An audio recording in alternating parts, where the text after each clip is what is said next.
I guess all I can say is, you know,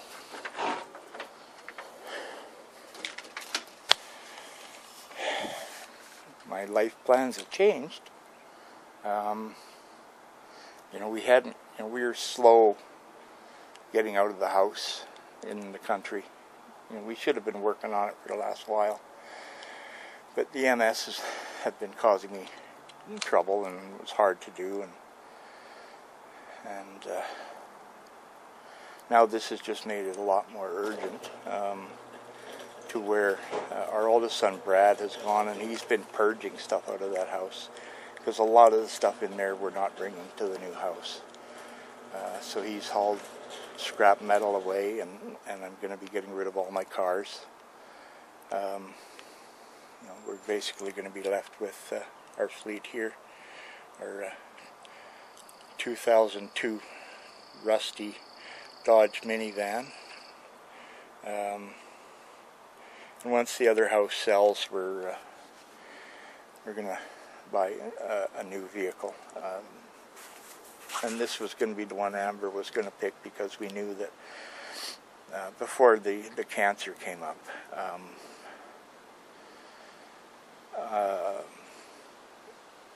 I'm a realist. I'm a dreamer, but I'm a realist, and I know that eventually my MS will likely take away my ability to drive, or it would have.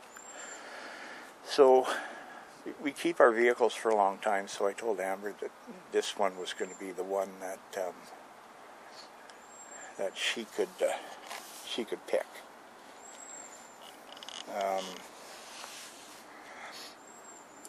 Because she would be the one driving it, so she, you know, it's going to be the vehicle that she picks, and it looks like, unfortunately, it's going to be the vehicle that'll you know, take me through the last few years here.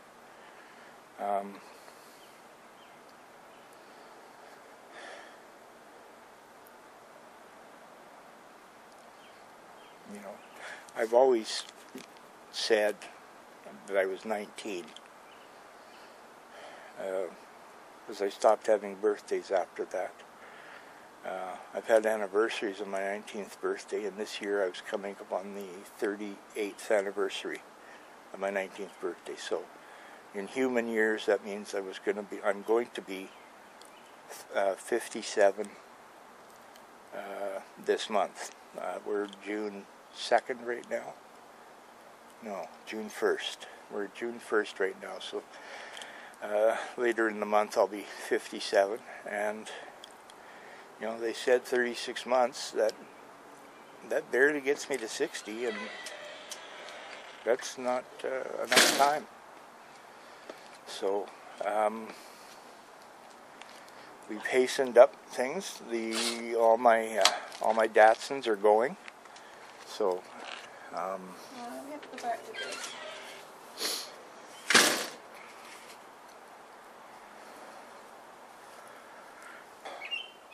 So there you have it. My life in a nutshell had turned to shit.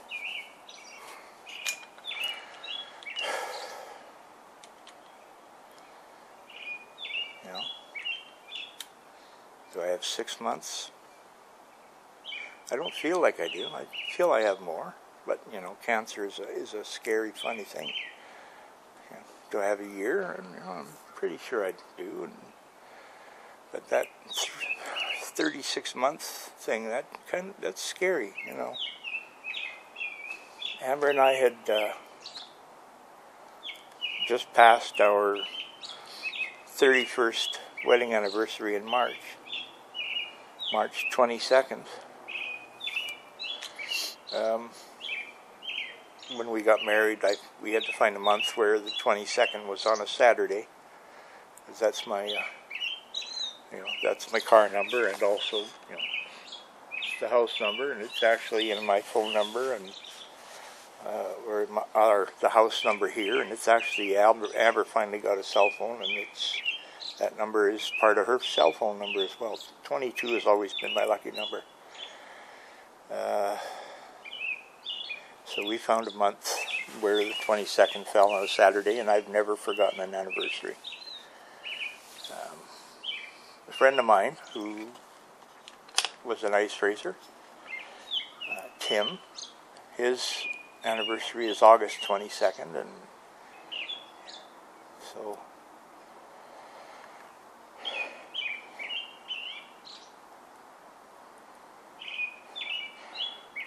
the channel is going to be changing, obviously.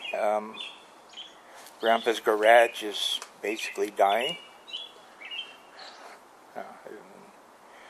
for lack of a better term. Hopefully we can get Seymour out and do some traveling and do some Seymour on the road. You know, we're actually going out tomorrow after I get unhooked from the chemo. This is the grand opening weekend of our son's store, and also their store volunteered to make lunches for a charity ride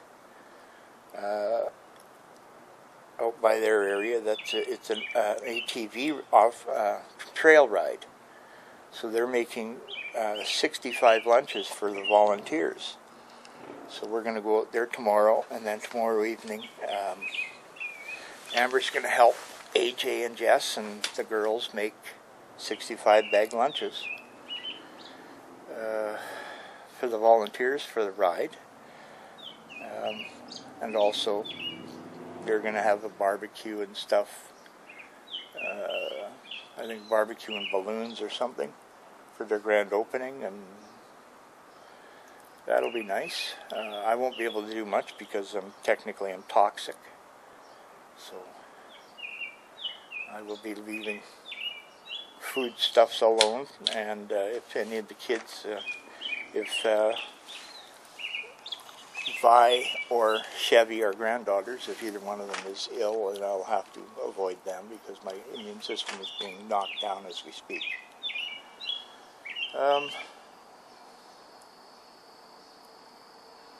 So I don't know what the channel is going to look like from here on. I was going to do a little bit of stuff about my MS, but it's kind of, nothing happening, so I just keep reporting on nothing happening. I was hoping to do Seymour and stuff with my cars. And my hands have been bad, and I haven't been able to touch a carving knife.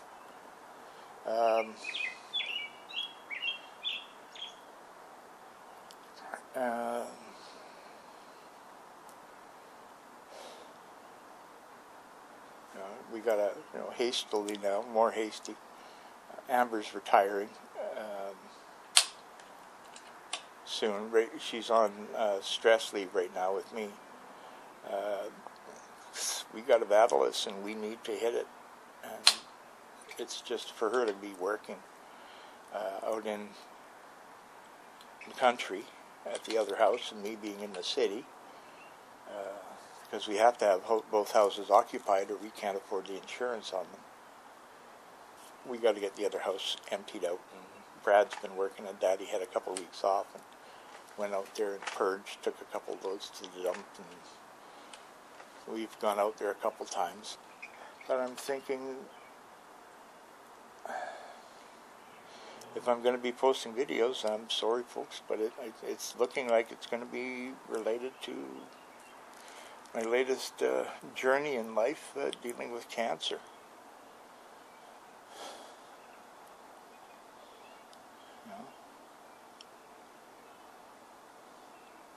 If and when the time comes, I may have to deal with death and dying, but I'm hoping that's a good number of years off. I'm hoping I'm one of the ones that can live for 5, 10, 20 years, even if I have to live on the chemo. I'll adapt and move on, but I have to plan. I have to pray to live for years, but plan to die tomorrow. If that makes sense. I have to get my shit together, and we have to get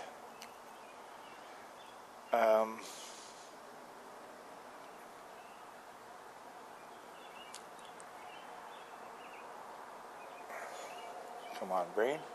Shit for brains. This is an MS thing. I have to get Amber in shape, good shape, for when I'm not here. Have to, make sure,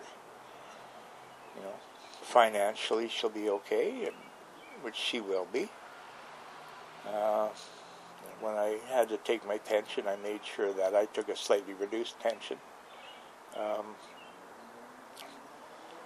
which was an option for me. I can't remember how much less a month it is, $150 or something.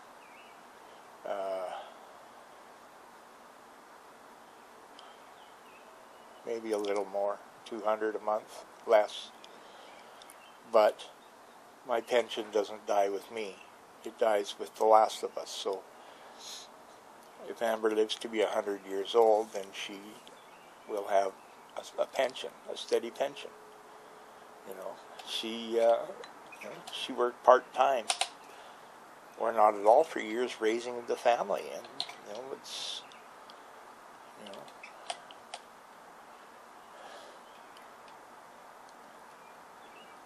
that's a lot harder work than working for a living. She needs to, as a homemaker and a mother, you don't earn, or you don't get to prepare as well for retirement, so you get old age security or something, because she did work, off and on, but overall, it has to be my pension that will carry her on. So I have to, get that other house cleaned out and sold post-haste. Get the cars gone, get the portable garage taken down and taken out to AJ's, and I have more framework for the portable garage, so I can make it probably 2.5 times the size it is. But I don't think he wants one that big. But when I talk about that, I'm thinking, okay, we'll get it hauled out, and the boys and I can put it up. Well, I can't. The boys are going to have to step it up, and Brad has already. I don't think we talked to all 3 boys after the diagnosis came in. We called them over and talked to them together. But I don't think it's really sunk in with AJ or Kyle quite as much yet. Brad, unfortunately, or fortunately, is married to a nurse. And she would understand all this stuff. And not only that, I was in the hospital that she works in. And the day she came up to have lunch with us,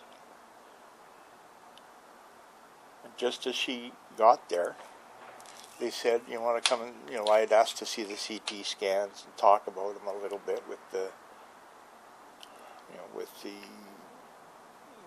nurse and the surgeon or the doctors and stuff. And so just as she got there, basically they said, okay, we'll show you your CT scans. And unfortunately for her, she knew more or understood more about how grave this situation is, because she used to read these reports.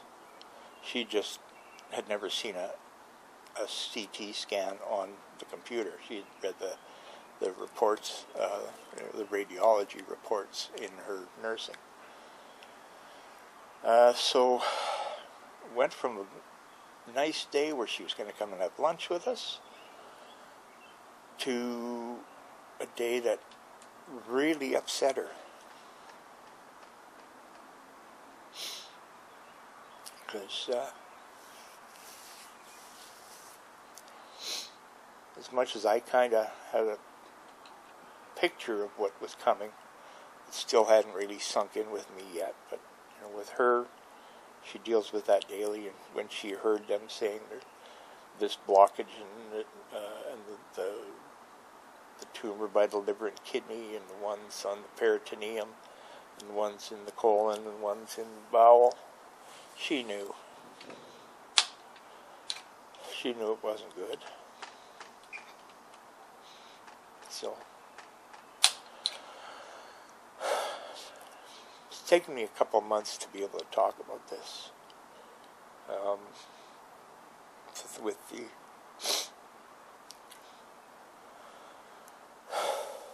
With the little bit of crying I've done. You know, there are people out there, you know, used to say, you know, men don't cry. Well, you know what? Men do cry. Non-caring men don't cry. Assholes don't cry.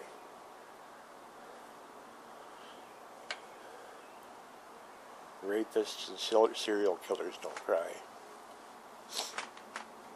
Loving family men. You know, you're trying to show a strong face to your children, but why?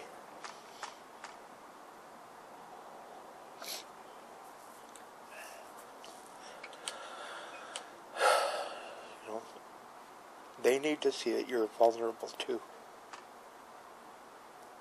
You know, maybe not when they're 6, 7, 8 years old, or 10 or 12 like my grandkids, but you know. And I've never told my boys that men don't cry. If you give a damn,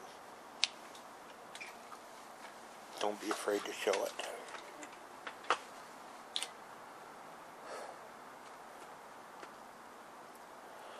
So, I'm going to let you go.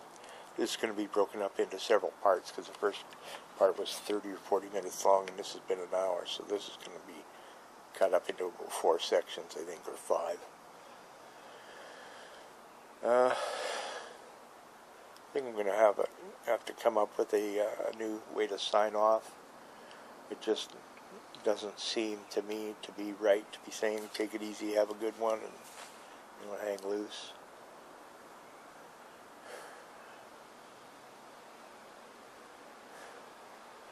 I'll work on that. Or not. If something comes up, I'll use it.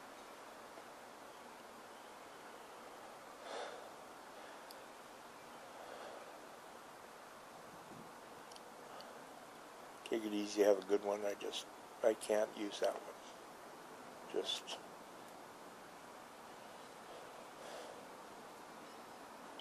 doesn't, it's not in me right now.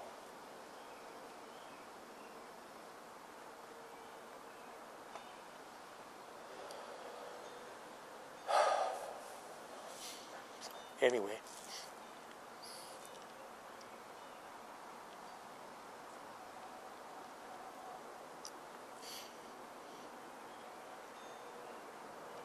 I'm out of here.